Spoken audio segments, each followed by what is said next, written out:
Okay, next up for me is thinking about the flooring in the camper van. 3 different types of flooring I've considered. I've considered carpet, I've considered laminate, and I've considered vinyl. I quite fancied the idea of laminate, but then I thought about the weight of the laminate, and I thought about the thickness of the laminate, and I thought that's probably not the best thing. I then thought about a nice bit of vinyl over the top. I'm not going to see too much of the floor anyway, because most of it's going to be covered up with either storage or sitting on the chairs. So I thought, yeah, I could do vinyl. I looked into the prices of vinyl. I could probably get a piece for about 60 quid. Carpet wasn't really something I gave much thought to, but I was looking on Facebook Marketplace and I saw someone was selling a 3 metre bit by 2 metres for 20 quid. So I offered him a tenner. He said yes. So I've got that now in the back of the van. I'm going to have a look at what I can actually do with that. Here we go. This is the carpet itself. I thought it was darker than this from the picture. It looked grey. This is actually, it's almost a whitish colour, a whitish silver colour. Lovely, lovely little carpet. It's not too thick, which is brilliant. It's quite silky. It's actually very smooth and very comfortable. I've had a look at a couple of YouTube videos. I can stop it fraying by putting some kind of edge, gluing it down here. So I'll probably give that a go. But obviously what I need to do to start off with is work out how to cut it to size to fit in around the van itself. What I quite like is what came with this vehicle is this rubberized matting. And what's good about that is that someone's already cut that to fit in the back here. So actually I can use this as a template on the carpet if I want to cut that first bit out. And it's going to be long enough to certainly come down as far as here. And what I'm looking to do, and the whole reason for carpeting it really is obviously the original carpet is fine. It's a nice hard wearing carpet, but you've got the bits missing where the rails used to be. So what I'm going to be doing then, in which case I guess, is taking out these 2 seats, laying the carpet all the way down, doing a rough cut on it. And when it comes to fitting the carpet down, I intend to fit this carpet probably on top of, not the existing mat, but the existing carpet. I could take the old carpet out, of course I could do. But why? It adds that little bit more insulation. It sits on top of the old foam. And actually, what I like about it is that if I do take a piece of Velcro, such as this here, standard piece of Velcro, that's your slippy matted bit. If I put that on there, that obviously moves backwards and forwards. If I put it on that way, that moves backwards and forwards. If I put the hooky side onto this carpet, that doesn't go backwards and forwards. And in fact, you can hear it's sticking down really well just by Velcroing it. What I like about Velcroing it is if you then change your mind, you want to do something else to the flooring, you just take the piece of Velcro off and away you go. So I'm thinking that Velcroing onto the back of this is going to be absolutely spot on. See, the Velcro even sticks to that side of the carpet. So strips of Velcro down this, straight onto this carpet, once it's cut to shape, should actually hold it in place. Again, we shall see. Okay, today I've encountered a problem and I'm going to share it with you in the name of transparency. Right, these were easy to get off, which are these bits which go around the 2 middle seats. To do that, I've done it on a previous video anyway, but you pop out these little poppers here, 4 of them, 2 at the front and 2 at the back, and then these things, they just unclip and pull out. That was the easy bit, that's done. Then what you have to do inside them is you locate 4 bolts. These are the 4 bolts which you can see I've taken out. And where were they? One was in there, and one was in there, and then you've got the same on the other side. Now, getting the bolts out on this side, that was easy enough because that's reasonably flat, square, no sticky out bits. Easy to get a tool in here to undo the bolt, that wasn't a problem. The other side proved a bit more tricky because on this side they're actually recessed under here by about, I don't know, what is that, 8 inches. So they were tricky to get to and they took a bit longer, but I got them and I got them out eventually. Then I hit a snag. This is the problem when I cannot find a video for it on YouTube at the moment, and that's these hooks. Now if you look at these hooks, what you have to do with them is you've got a metal bar that goes underneath this section or this point here, and it also then comes up and comes out this section here. Now you have a little sleeve, if you can see it, just here, which you can actually disconnect with relative ease. Okay, so that little slit, that little sleeve there is now up and out of the way. But you still have to take this out of the base or out of the top in order to remove the whole seat. Now I could possibly do it on this side because again you can see you've got a bit more of a gap here. But the fear that I have on the other side is that I can't do it easily, and trying to get the seats back in thereafter I think could prove to be a bit of a nightmare. Let's see if I can show you on the other side what I'm talking about. So underneath at the other side, and like I say this is recessed by about 8 inches or so, you have this pin. Now again, I have the sleeve on the pin, which I can pop off with relative ease. Up here, so you're going to see it, I can actually press that in and I could possibly remove it with a bit of force, but it's still got to go back probably about 4mm, maybe 5mm to get it through that gap. Now once through that gap, yes, the seat would lift off, but no, I've never got to use a bit of force to get it off. You've got to consider how you'd actually get it back on to put the seat back on again, and that's a bigger problem for me because these seats are integral to my sleep or my sleeping base. So I don't want to do anything which is going to compromise the swivelling of the seats. So what I'm probably going to do now is not take this off, which means I can't take the seat out, which means that if I'm going to carpet, I'm going to have to carpet around the seat. Right, so back at the drawing board, this is what I've decided. We're going to have a full width piece of carpet along here. It's going to wiggle in and eventually it's going to get to here, just before the air vents. It's going to come in at that point there to 45 centimetres. That's going to go up to where the ruler is, and where the ruler is, that's going to cut in again to come in by the rails and then go up towards the end. Okay, so if it does all of that, it gets all the way down towards the end there, it's going to look something like that. So that allows us to have this big section of carpet here, comes in for the first time, comes in for the second time. So that's what the carpet's going to look like roughly. So I now need to measure a few things up, possibly make a few cuts, have a quick rethink just to make sure I haven't missed anything, but it should end up something like that.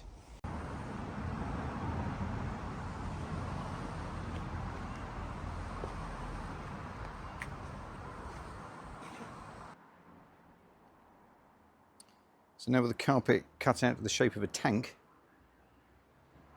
it's time to go and see if it actually fits.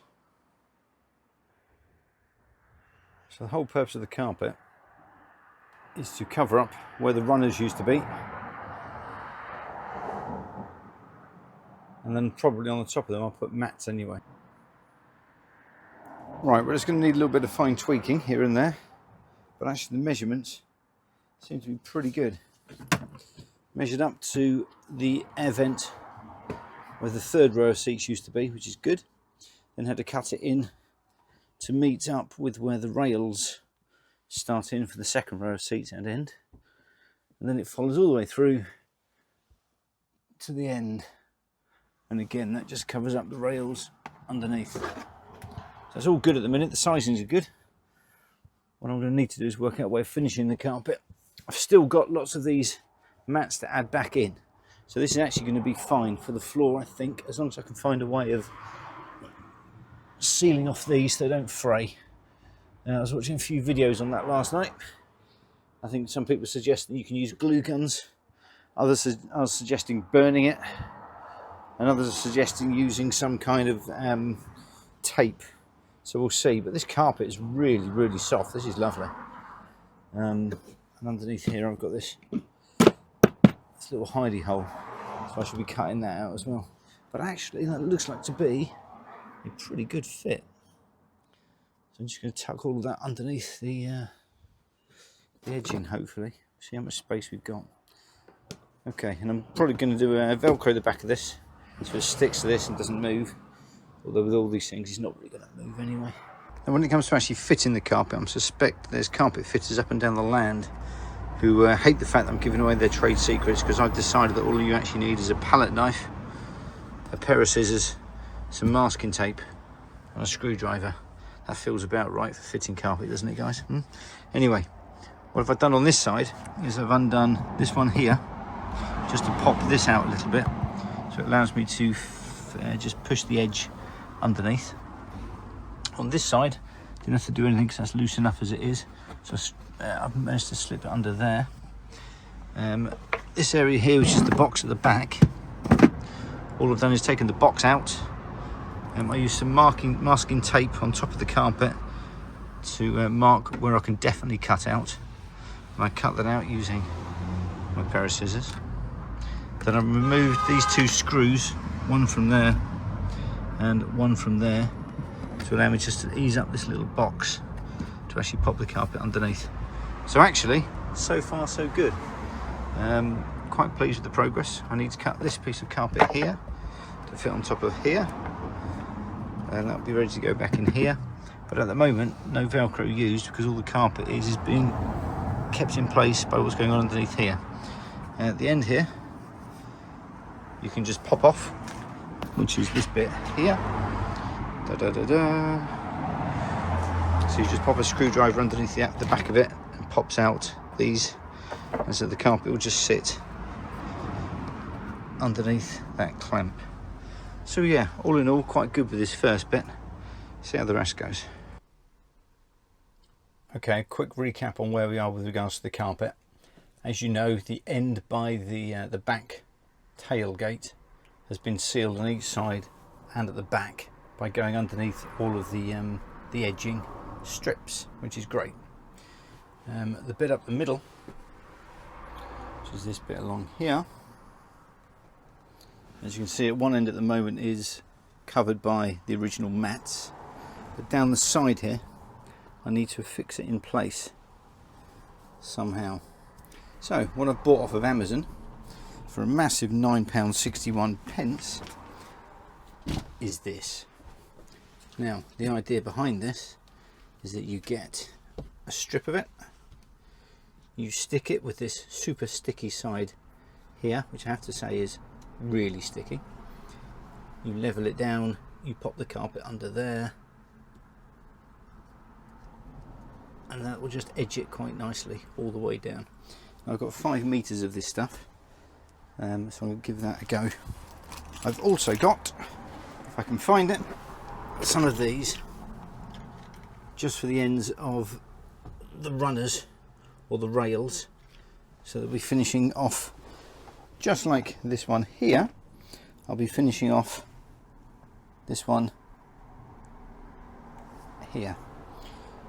So let's give that a go. But like I say, I've got to fix all of these edges and hold the carpet down. I'm hoping I've got enough of this stuff, 5 meters worth. Let's see how we get on. Also, to hold the carpet in place, as I mentioned previously, I've bought a 5 meter roll of Velcro. I'm just attaching that to the carpet so that when it's laid on the old carpet, it'll hold it in place. Okay, with the carpet edging, I'll be sticking it down close to this rail cover here, and as you can see, I've got about 1.2 centimeters, I would say 12 millimeters of carpet. Now that is not all going to fit underneath there, so my thought is I need to cut the carpet all the way down by about 5 mil trim about 5mm off either side, so the carpet will glue and fix underneath it. So let's see how we get on with that one. So with this sticky edging stuff, you need to make sure that you cut it to size. So I've got one piece going along here, one piece going up here, and then a longer piece going up there. You can see on this side I've already done it. So I have one piece going along here, didn't quite get the corner perfect, and then one piece going up there, and then another piece going all the way up alongside the chairs to the end.